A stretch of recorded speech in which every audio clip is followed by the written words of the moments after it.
Bonsoir à tous. Au sommaire de cette édition, nous entendrons Monseigneur Pontier, l'archevêque de Marseille, à l'issue des obsèques de Morane et Laura, célébrées ce matin. Les deux cousines ont été assassinées dimanche par un terroriste présumé. Hier, en Belgique, les responsables religieux se sont retrouvés au Sénat pour parler de l'apport de la religion dans la société. Et puis, à Lourdes, des lycéens de toute la France préparent déjà le synode de 2018 sur les jeunes et les vocations. Après la fusillade la plus meurtrière de l'histoire des États-Unis, le président Donald Trump a appelé son pays à l'unité en évoquant Dieu, mais certains lui reprochent de ne pas avoir soulevé des problèmes de fond comme la question du port d'armes. On en parle avec deux éditorialistes de la presse chrétienne, Nathalie Lénard de Réforme. Bonsoir Nathalie. Bonsoir. Avec vous Gérard Leclerc de France Catholique. Bonsoir Gérard. Bonsoir Olivier. À tout à l'heure. Puisons dans toute notre colère pour apporter un message d'amour et de paix à ce monde qui en a tant besoin. Ce sont les mots ce matin de la maman de Morane lors de la messe des funérailles de sa fille et de sa nièce Laura. Les obsèques des deux victimes de l'attaque de Marseille ont eu lieu ce matin dans l'église du village d'Aiguille, près d'Aix-en-Provence, en présence de Monseigneur Pontier, l'archevêque de Marseille. À l'issue, les proches des victimes étaient animés par la tristesse, la colère, mais aussi l'envie d'espérer. Moi, l'espérance et le pardon, tout ça, non. Non. La façon dont je fais, c'est un assassinat plein de sang-froid. J'ai foi, mais jusqu'à un certain point. Oui, j'y crois pas assez pour pouvoir pardonner. Voilà. L'espérance, bien sûr. Qu'est-ce qu'on peut espérer? On peut espérer que l'amour l'emporte finalement sur la violence. C'est ça que nous espérons, mais c'est très très très dur. Courage. Ça demande beaucoup de courage, d'énergie et de fraternité aussi. Face à cette colère, mais aussi ce souhait d'espérer, on écoute Monseigneur Pontier, l'archevêque de Marseille. L'espérance, c'est un acte de foi. C'est quelque chose qui nous vient à cause de la résurrection du Christ. Sinon, de fait, tous les signes extérieurs sont des signes que les choses sont finies, foutues. Et puis, comme devant la croix du Christ, quoi, c'était fini, c'était foutu. Et puis, il y a la résurrection, et c'est cette foi qui nous fait employer le mot espérance et qui nous fait avoir de l'espérance. C'est pour ça que c'est ce chemin de la foi qui en nous permet de tenir dans l'espérance. Sinon, vous avez raison, surtout dans des circonstances comme celle-ci, il n'y a rien qui peut donner de l'espoir. À Lyon, dans le diocèse de Laura, une veillée de prière aura lieu vendredi à l'église Saint-Pierre-Chanel. Monseigneur Jean-Paul James, l'évêque de Nantes, a exprimé cet après-midi son fraternel soutien aux prêtres et à la communauté de la paroisse de Sainte-Croix. En fin de matinée, un homme a surgi armé dans l'église Sainte-Croix au cours d'une messe. Deux paroissiennes ont donné l'alerte. L'homme qui tenait des propos incohérents a été interpellé. Selon le procureur de la République de Nantes, la piste terroriste est écartée. Hier, en Belgique, des leaders chrétiens, juifs, musulmans se sont retrouvés au Sénat pour échanger sur l'apport des religions dans la société belge. Depuis les attentats, le ministre de la Justice a mis en place des rencontres régulières avec les représentants de toutes les religions. Et particularité, hier, il était ouvert au public. Reportage. Face à la présidente du Sénat belge, les représentants des cultes. Un petit espace de dialogue avant de rentrer dans le vif du sujet. Quelques minutes plus tard, dans l'hémicycle, c'est le ministre de la Justice qui prend la parole. Koen-Gens est à l'origine de ce colloque. Nous vivons des temps difficiles dans lesquels les gens se mettent en question leur identité, leur cohésion. Et donc, je trouvais que le moment était venu pour les convictions religieuses et philosophiques de montrer leur capacité de résilience par rapport à ceux qui redoutent que notre société a un avenir. En Belgique, l'État revendique sa neutralité religieuse. Mais depuis les attentats de 2016, le gouvernement multiplie les rencontres avec les représentants des cultes et de la laïcité. L'Église catholique majoritaire dans le pays participe activement à ces débats. Pour nous, l'image d'être ensemble avec les autres responsables des cultes, y compris avec les juifs et les musulmans, pour dire nous dialoguons ensemble, nous nous rencontrons ensemble pour avancer vers un chemin de vérité, vers un chemin de solidarité, vers un chemin de paix. Il est très important de pouvoir montrer une participation positive des religions dans le débat démocratique. Ce mercredi, aux côtés des officiels, de nombreux laïcs, y compris des jeunes, ont fait le déplacement. And I find it to be very interesting to think about what religion can contribute to society. C'est important justement de se sentir entendu, écouté et d'avoir un lieu de débat qui n'est pas que dans le privé mais aussi vraiment dans une sphère plus publique et politique. Ici on est tous unis et on croit tous en quelque chose et à un avenir avec de l'espérance, etc. Un message d'espoir porté par l'ensemble des participants. Objectif, réaffirmer ensemble l'attachement aux valeurs de tolérance, de liberté et de compromis, si chères à la Belgique. Puis j'ajoute que la Belgique a interdit de séjour sur son sol un des imams emblématiques de la grande mosquée de Bruxelles. Il a été jugé très conservateur et dangereux pour la sécurité nationale. Le pape François a reçu aujourd'hui les membres du synode de l'église chaldéenne qui s'est ouvert hier à Rome, alors que l'État islamique recule en Irak, mais aussi avec un avenir incertain après le référendum kurde. Le pape a rappelé le besoin d'un processus de réconciliation nationale et d'un effort conjoint de toutes les composantes de la société afin de trouver des solutions partagées pour le bien du pays entier. Le pape a appelé les évêques chaldéens à œuvrer activement pour cette réconciliation. L'Église de France met en avant l'habitat partagé, colocation entre valides et personnes en situation de handicap, entre étudiants et personnes de la rue ou encore entre familles et migrants pour quelques jours ou plus. Les propositions chrétiennes d'habitat partagé sont nombreuses. Mardi, des responsables d'associations se sont rencontrés dans les locaux de la Conférence des évêques de France pour échanger sur leurs initiatives solidaires. Parmi eux, Nathanaël et Katia. Ils ont lancé en 1998 le village Saint-Joseph dans les Côtes-d'Armor. Il accueille des personnes en souffrance. Pour moi, ça fait vraiment partie d'un mouvement dans le soufflement de l'esprit. Aujourd'hui, vraiment, l'esprit souffle et invite vraiment des personnes, des individus, mais aussi et particulièrement des couples, des familles ou des associations de personnes à vivre l'Église autrement. Pour nous, c'est vraiment le souffle de l'esprit qui pousse l'Église dans ce sens-là. Je me rends compte qu'il y a vraiment beaucoup de choses qui germent et que c'est vraiment que ce qu'on a vécu déjà c'était comme une semence et que c'est pas à cause de nous que ça s'est passé mais simplement on voit que ça germe et qu'il y a plein de petits foyers qui naissent partout et ça me réjouit le cœur en fait. Je dirais le grand intérêt que j'ai vu à cette journée, c'est de permettre à des initiatives qui prises chacune indépendamment l'une de l'autre sont, on peut dire, modestes. Mais on voit qu'il y a un foisonnement et que véritablement, par ces initiatives, l'Église, ainsi que nous y invite le pape François, est en sortie. L'Église est présente aux périphéries. Or, l'Évangile, il a toujours été fait pour les personnes qui sont en périphérie et aux frontières. L'habitat partagé permet aussi de vivre la rencontre intergénérationnelle. C'est ce que propose l'association Ensemble de Générations. Le principe, des seniors logent des étudiants en échange de services et de véritables liens se tissent. Reportage. Antoine, 18 ans, est étudiant en première année de philosophie à Paris.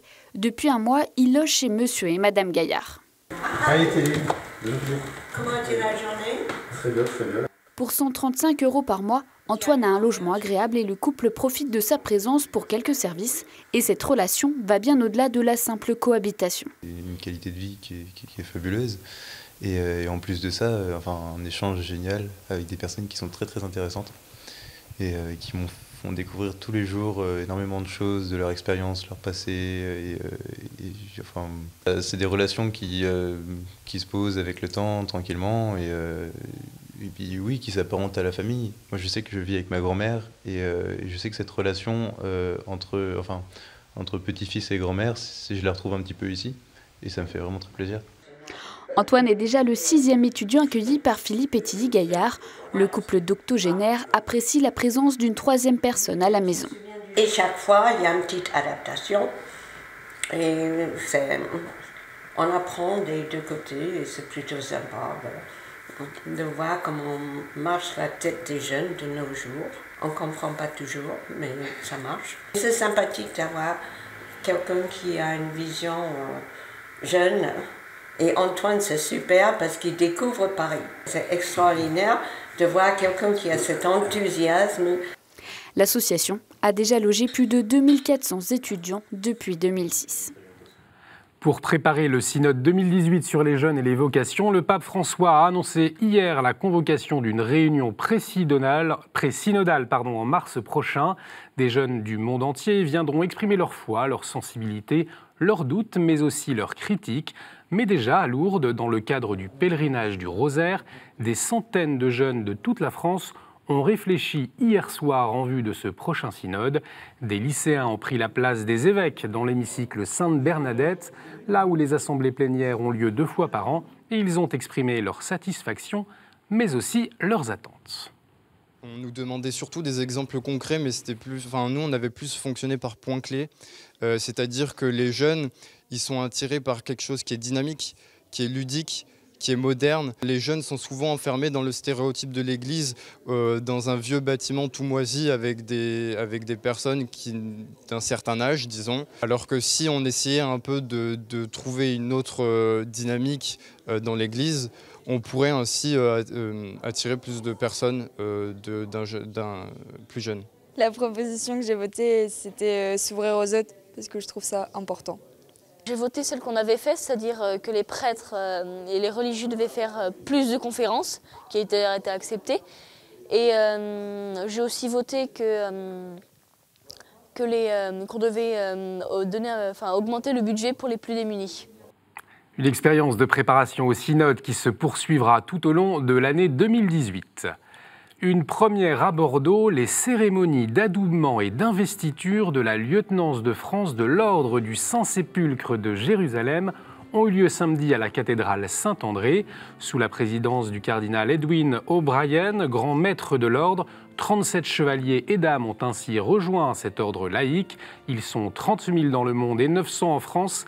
Ils œuvrent pour aider la communauté chrétienne en Terre Sainte. C'est le seul ordre de chevalerie qui adoube à l'épée lors d'une célébration liturgique. Cette année, le cardinal Jean-Pierre Ricard, archevêque de Bordeaux, s'est fait adouber, un moyen pour lui de soutenir les chrétiens de Terre Sainte. Pour moi, c'est aussi un lien finalement de solidarité, de proximité avec l'ordre du Saint-Sépulcre, en particulier ceux qui sont dans mon diocèse, mais aussi, j'allais dire, la cause qu'ils défendent, qu'ils promeuvent, c'est-à-dire le soutien des chrétiens de Terre Sainte. Voilà. Je crois qu'aujourd'hui, ça me paraît très important de ne pas oublier ces communautés chrétiennes qui sont en Terre Sainte, qui vivent des situations difficiles, et donc de les soutenir. Quand on porte la croix du Saint-Sépulcre sur l'épaule gauche, c'est bien pour témoigner de l'attachement à la Terre Sainte. C'est véritablement être présent. La grande crainte des papes depuis Paul VI, exprimée très fermement, était qu'il ne fallait pas que cette terre devienne un musée du catholicisme, mais bien une terre vivante des chrétiens qui sont nos aînés, puisqu'ils ont connu le Christ à l'époque. Et notre rôle à nous n'est pas du tout du lobbying politique, mais bien une aide matérielle et aussi une aide par le contact et la visitation, puisque nous faisons des pèlerinages, et dans nos pèlerinages, nous allons voir les communautés chrétiennes. Une figure de la ville de Dunkerque a fêté ses 70 ans de sacerdoce. Il s'agit du père de Lepoul. Samedi, plus de 700 fidèles ont participé à une messe d'action de grâce qui lui était dédiée à l'église Saint-Martin. Arrivé à Dunkerque en 1947, il a toujours voulu être au service de Dieu, a rappelé Monseigneur Ulrich, l'évêque de Lille, qui a célébré la messe, en présence notamment du maire de Dunkerque, pour qui le père de Lepoul est l'histoire de la ville. Vous êtes un repère, les Dunkerquois sont profondément attachés à vous. Le père de Lepoul, ému et reconnaissant, a remercié tous ses amis et Dunkerque.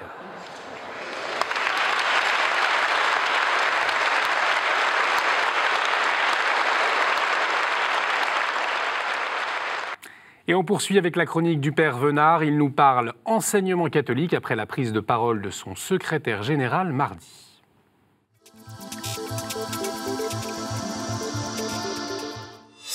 La rentrée des classes est passée et on m'a signalé à juste titre une remarquable conférence de presse qu'a donnée cette semaine le secrétaire général de l'enseignement catholique. Remarquable dans la forme, il cite d'ailleurs une philosophe que j'aime beaucoup, malheureusement décédée il y a quelque temps, Anne Dufourmentel, que je croisais parfois à Monaco pour Philo Monaco et qui fait un éloge de la douceur. Il reprend d'ailleurs le titre d'un de ses livres, remarquable sur le fond, car le secrétaire général de l'enseignement catholique, Pascal Balmant, s'indigne à juste titre de la différence de traitement, pour ne pas dire de l'inégalité de traitement entre l'enseignement public et l'enseignement privé, en particulier l'enseignement catholique. Il s'indigne car cet enseignement catholique reçoit de plus en plus d'élèves et parce qu'il joue aussi un véritable rôle. Alors, c'est un sujet qui m'intéresse, vous le savez bien. Effectivement, dans une société marquée par le terrorisme, dans une société marquée, on le voit bien chez beaucoup de nos jeunes, par une recherche de sens, évidemment que l'enseignement confessionnel et l'enseignement catholique en particulier ont un rôle à jouer auprès des jeunes. Alors, le secrétaire général de l'enseignement catholique, à juste titre, rappelle, et c'est très beau, que le Dieu auquel nous croyons est un Dieu qui est dialogue puisqu'il est trinitaire et il invite évidemment l'école catholique à être ce lieu de dialogue. Je voudrais peut-être suggérer d'aller plus loin encore, et vous ne serez pas étonné de la part d'un prêtre. Le secrétaire général de l'enseignement catholique parle d'une école plurielle pour des élèves pluriels. Peut-être pourrions-nous penser aussi à une école catholique, une école qui enseigne la foi, une école qui croit en Jésus-Christ et qui fait croire en Jésus-Christ. Car c'est de cela dont tant de nos jeunes ont besoin, y compris de jeunes musulmans qui viennent dans nos établissements scolaires catholiques parce qu'ils s'y savent mieux respecter et nous pouvons nous en réjouir, mais nous avons aussi, c'est notre devoir, à leur annoncer Jésus-Christ, autrement, qui le leur fera connaître ? Merci Père, comme tous les jeudis, c'est la revue de presse.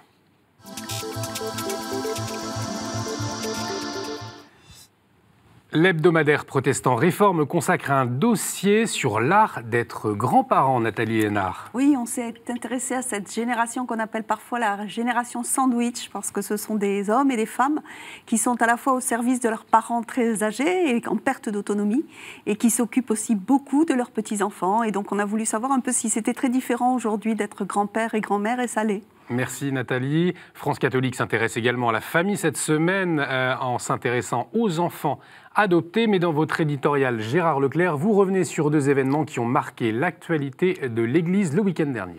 Oui, il y a le congrès Mission qui a rassemblé des communautés très dynamiques qui évangélisent dans la rue.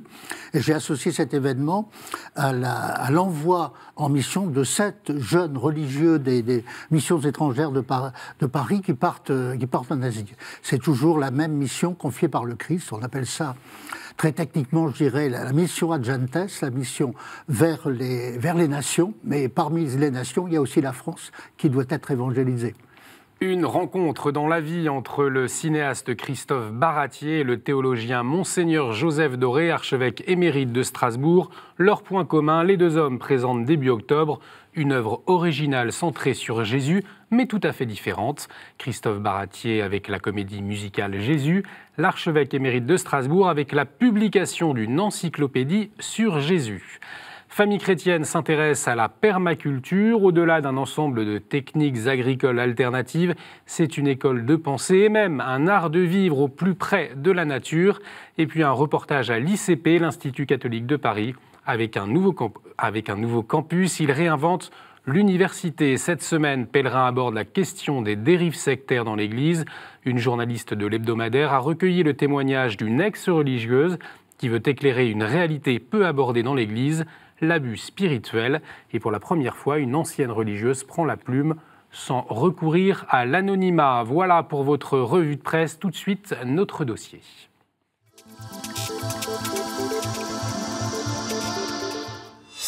Après la fusillade de Las Vegas, Donald Trump a invité ses concitoyens à se rassembler avec une allocution où la prière et l'action de Dieu étaient très présentes. Je vous cite quelques-unes de ces phrases. « Vous savez que Dieu est proche de ceux qui ont le cœur brisé » ou encore « Même si nous sommes en colère, il ne faut pas oublier que c'est l'amour et c'est toujours l'amour qui nous définira » ou enfin « Dieu fournira aux familles blessées la force d'aller de l'avant ». Nathalie Lénard, je rappelle que vous êtes la directrice de la rédaction de Réforme. Vous connaissez très bien les États-Unis. Ce discours de Donald Trump, qu'est-ce que vous en avez pensé ? Bon, moi, je pense qu'il est très insuffisant.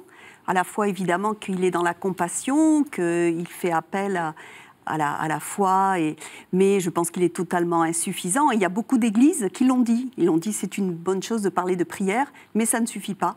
Il faut aussi parler du contrôle des armes. Voilà, Gérard Leclerc, est-ce qu'il a manqué à Donald Trump justement d'aborder cette question ? Est-ce que c'était le moment pour vous ? Je sais, il y a une tradition que porte le Parti républicain, conforme à l'article 2 de la Constitution, je crois.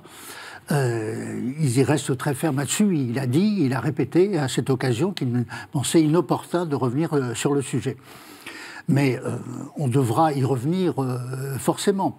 Alors je ne sais pas si la question des armes est le seul, comment dirais-je, est le seul ingrédient de cette affaire. Parce que moi je suis frappé quand même par le fait que, d'abord, il y a des pays qui sont très violents et où il n'y a pas cette liberté comment dirais-je, d'accès aux armes. Même chez nous, dans certains départements d'outre-mer, il y a énormément de violence. Et moi, je suis frappé par le fait que les États-Unis sont quand même une société très violente. On voit ça par le nombre de prisonniers, le nombre de jeunes noirs, notamment, c'est effarant, qui sont en prison. Il y a là une réalité, pour moi, en partie énigmatique. D'où vient cette violence ? Alors évidemment, la régulation des armes, c'est important, mais il y a quand même ce phénomène de violence inhérent à cette société. Nathalie Lénard, est-ce que cette question du port d'armes, c'est la question de fond à soulever, ou alors effectivement, pour vous, c'est la question ? Pourquoi ? Je crois que c'est la question à soulever parce qu'on le sait, par exemple, on entendait parler d'espérance tout à l'heure par Monseigneur Pontier, mais c'est vraiment un sujet où on désespère beaucoup. Je lisais ce matin que les fabricants d'armes sont montés en flèche en bourse parce qu'on sait que maintenant tout le monde va encore plus acheter des armes pour se défendre.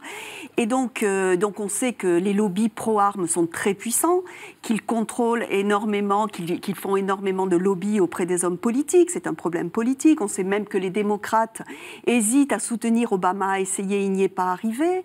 En plus, il y a d'autres facteurs que des facteurs politiques. Il y a le fait que l'actualité est devenue tellement rapide que les gens s'émeuvent. Alors là, oui, évidemment, 59 morts, etc. Puis 3 jours après, on est passé à autre chose. Et à côté de ça, il y a des petits signes d'espérance. Le rôle des églises. Il y a eu effectivement, l'Église a été très présente après cette fusillade. Gérard Leclerc, on a constaté des veillées œcuméniques, des temps de prière assez importants. C'est aussi ça, les États-Unis ? Ah oui, mais c'est même... Enfin, les propos que vous avez cités du président de la République, on n'a pas tellement l'habitude de les entendre. Il y a en général un langage beaucoup plus dur, etc. Alors ça, sont les États-Unis, et c'est un des paradoxes des États-Unis. Il peut y avoir un homme qui partage sa foi, et qui ose la dire, et qui ose prier en public. Et en même temps, il y a quelqu'un qui a une dureté de langage qui parfois nous effraie. Donald Trump qui partage sa foi, vous êtes sceptique, Nathalie ? Non, je ne sais pas, mais je pense qu'il est d'abord président des États-Unis, un pays où il y a des millions et des millions d'armes qui circulent, et moi j'attends de lui, en tant qu'un homme politique, qu'il ait un discours sur une situation politique. Ça ne l'empêche pas de parler, oui, de sa foi s'il veut en parler. C'est pas enfin, je suis d'accord là-dessus que les États-Unis sont beaucoup plus libres à ce sujet, mais je crois que ce qui est intéressant aussi, c'est de voir que dans des États, le Colorado, d'autres États, où il y a eu des fusillades très meurtrières, les choses ont bougé. Toujours pareil, plus c'est proche, plus les choses enfin bougent, et il y a eu des législations au niveau des États qui ont fait que c'était un peu plus contrôlé. Mais c'est quand même... Moi, je me rappelle quand je vivais aux États-Unis, on me disait surtout, il ne faut pas que tu rentres, fais attention quand tu conduis, parce qu'on ne sait jamais si tu as un accident, le type, il aura peut-être une arme qu'il va sortir dans sa boîte à gants. Qu'est-ce que c'est ça ? Gérard, est-ce que Donald Trump, il pourrait s'emparer réellement de cette question et et éventuellement c'est poser beaucoup des plus actes. difficile pour lui que pour son prédécesseur, Obama, parce qu'il y a toute une tradition, encore une fois, dans le Parti républicain et l'héritier qui va en sens contraire. Et il irait lui-même contre lui-même en se lançant là-dedans. Donc peut-être que l'évidence des événements, l'évidence de la violence l'amènera à changer d'avis, mais à mon sens, on n'y est pas encore. Nathalie, oui, je suis d'accord, d'autant que son électorat est en grande partie un électorat rural, et dans ces États ruraux, la possession d'armes est sacrée, ce qui est hallucinant, mais c'est sacré, donc c'est pas prêt de bouger, non. Merci beaucoup Nathalie Lénard d'avoir partagé votre point de vue. Merci à vous Gérard Leclerc. Merci également à vous de nous avoir suivis. Vous pouvez revoir cette émission sur notre site internet www.ktotv.com et aussi réagir avec le hashtag à la source.